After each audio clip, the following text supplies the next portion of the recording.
you're doing. Oh, what? Oh, I was just taking down the green screen. Well, get down from there. I need to show you something.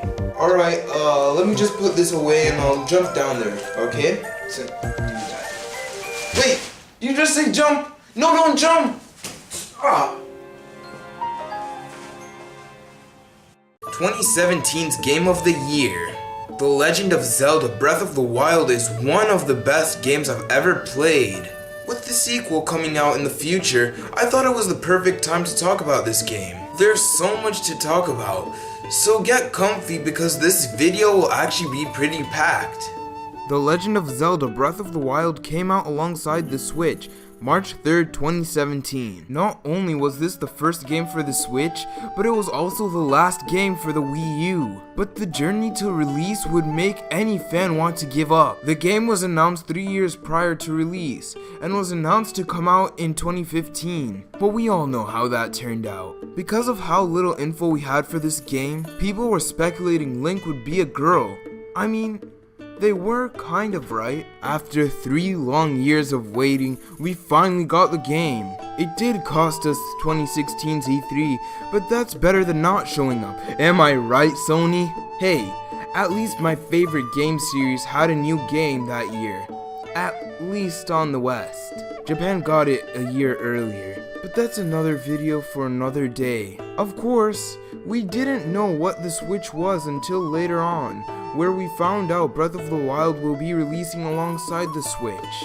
Now let's go to the game itself. This game is different from your average Legend of Zelda. You have your top-down Zeldas, then your 3D Zeldas. But an open world Zelda? This is new. There is a story just like every Zelda game, and Ganon was the main villain. This game takes place 100 years in the future. Which future? Good question. No one can really answer that. Not even the director. Link is the only person from the past who is still living after the equivalent of a post-apocalyptic world. Calamity Ganon happened, which led Hyrule Castle to be overrun by a corrupted version of a reincarnated Ganon. We find out all the champions of the past are long gone, but Link was the only one saved by Zelda. Zelda is still alive, just not present.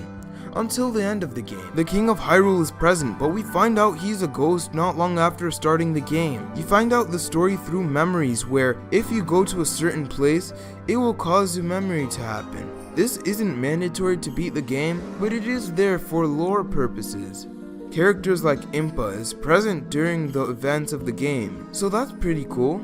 The Calamity reached out to the Divine Beasts, which were guardians that protected the lands of Hyrule. So it's Link's job to restore the Divine Beasts and get them to their natural state, and defeat Calamity Ganon for Hyrule to be at peace. We don't really get any more after the story, but that's why there's a second game. Even Eiji Aonuma thought this story and world wasn't complete. Now the order to completing the game doesn't really matter. You could make this on a 100-hour playthrough or just beat the game in like 28 minutes. That's at least what Google told me for the fastest time to completing this game. Jeez, who actually finished this game in that amount of time? I would have loved to see that live. You've got the 5 main kingdoms: Zora's Domain, Rito Village, Gyarados Town, Goron City, and Hyrule Castle. It doesn't matter where you go first because the game doesn't restrict you. You can go whatever order, or just beat the game after a couple of minutes. But even before you can go anywhere, you start in the Shrine of Resurrection. Zelda wakes you up after 100 years of sleeping, and this is where the game begins. Its location is in this mountain in the Great Plateau. In the Shrine of Resurrection, you get the most important item in the game, the Sheikah Slate. This item is what you use to activate shrines and unlock more parts to the map by the towers. There is more to this item than those two things, but that's for later. You get some clothes while you're in the Shrine of Resurrection too, but after all that's done, you finally head out of the shrine and see how enormous the world in this game is. This is by far one of the best scenes in all gaming. You have this mysterious man waiting for you, and he tells you to complete 4 shrines and meet him in the ruined church. After completing the shrines, you talk to the goddess statue and use your 4 spirit orbs. Spirit orbs are obtained after you complete a shrine, by the way. Once you do that, you find out the old man is the king of Hyrule, and he is also a ghost. From there, you get the paraglider, another important item in the game. and now you are free to go anywhere you want. If you tried getting out of the plateau earlier, you would just fall and appear back up in the plateau. So now you can glide out of there and start the journey. Again, you don't need to follow any specific order. If you want to go to the key places that have the divine beasts, then you'll probably have to go through a long process before ultimately getting into the divine beast. It's really the same for all four. So here's what happens. You go to the kingdom, they tell you the backstory, you have some objectives you have to complete, and when you finish them, you have to get inside the divine beast. When you're inside the divine beast, you'll find out that the last person who was here left a huge mess. I mean, how do you even make it purple? Wait a second. Ganon, was that you? This is the part of the game that kind of acts like a big dungeon from the older games. You'll have to solve puzzles until you get to the boss. The boss will always be some form of Ganon, and once you defeat it,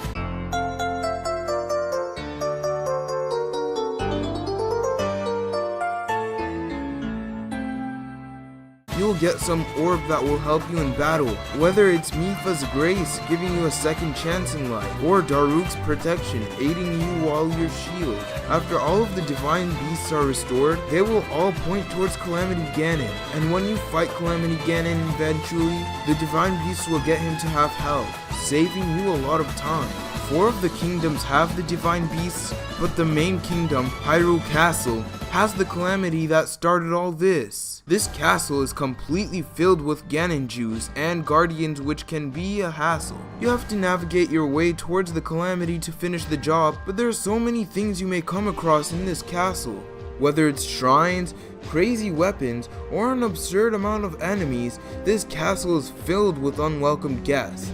But there's something that is crucial to get in this castle, and that's the Hylian shield. This thing has so much durability to it, but can break. When that happens, you can buy a new one, but you will have to complete the side quest before you can buy it. Now on the top of the castle, you will end up getting to Ganon. This boss battle isn't insanely hard, but you should come prepared with a good amount of stamina, hearts, and gear. He has 2 phases. The first phase can be defeated in a short amount of time if you restored all the divine beasts. And the second phase needs to end with you hitting him with the bow of light in his head. Then you just beat the game.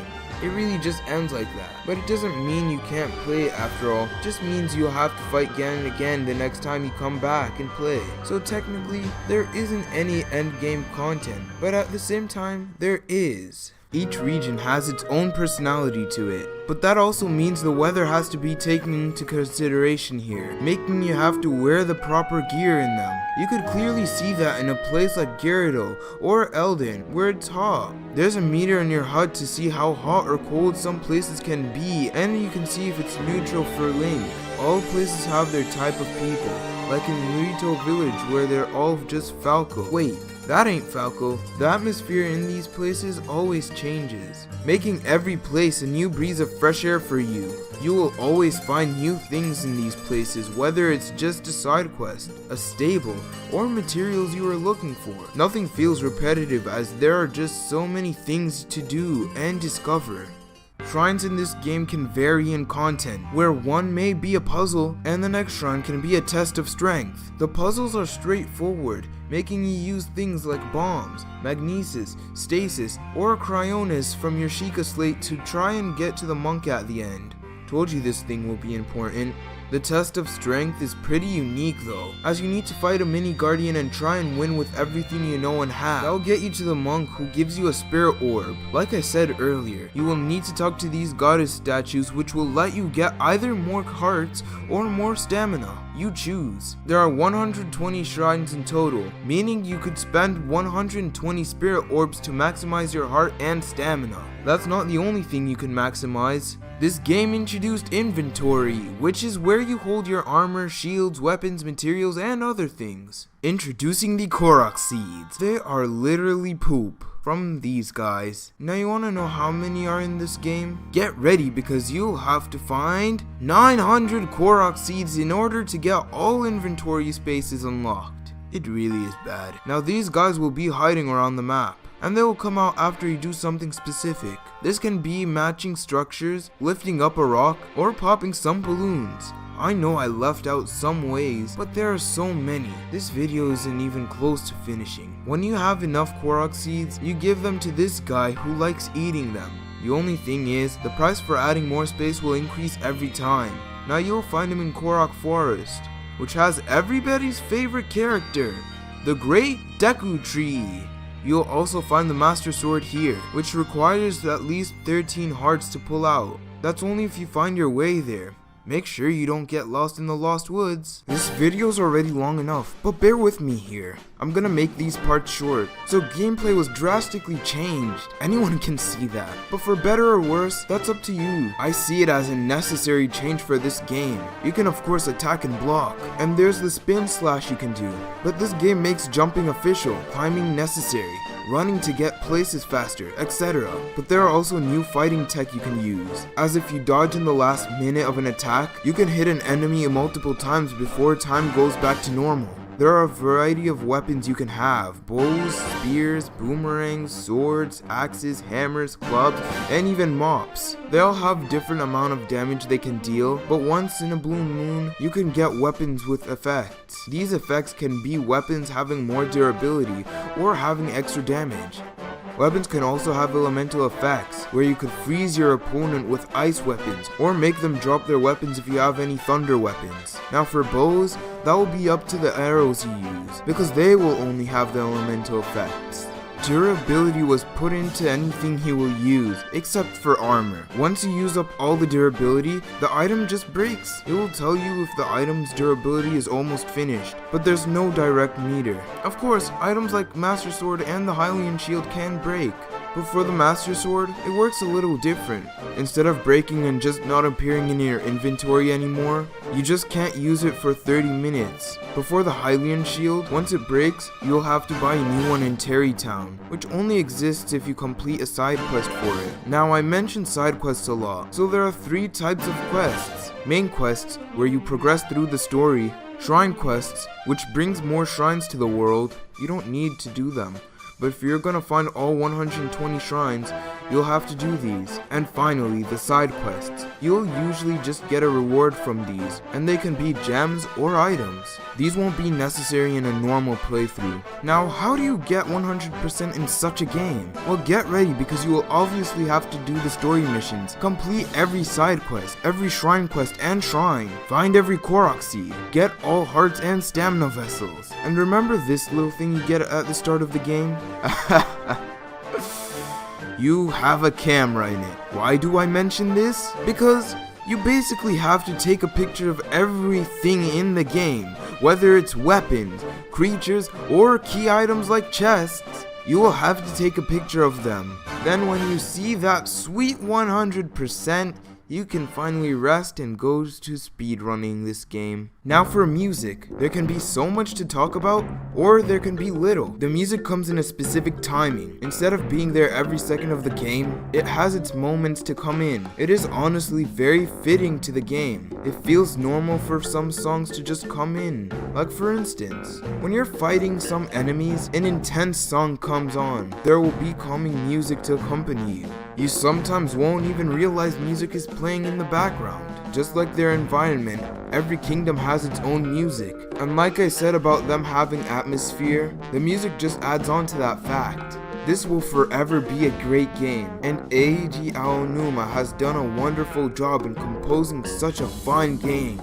The Legend of Zelda Breath of the Wild deserved its spot as 2017's Game of the Year. Not only that, but it should also be considered as one of the best games of all time. I loved every second of this game, as you just had so much things to do at all times. Making an open world Zelda game was a great idea, and with 2 coming out soon, I can't wait to see what they will add. And even if they go back to the original formula, I would love to see another open world Zelda game in the future. Of course, there are the 2 DLCs, but that deserves its own video. This video's already long enough. Now you want to know which game I prefer between Mario's Odyssey and Legend of Zelda Breath of the Wild? Ask me that question again after I review Mario's Odyssey in 2 weeks.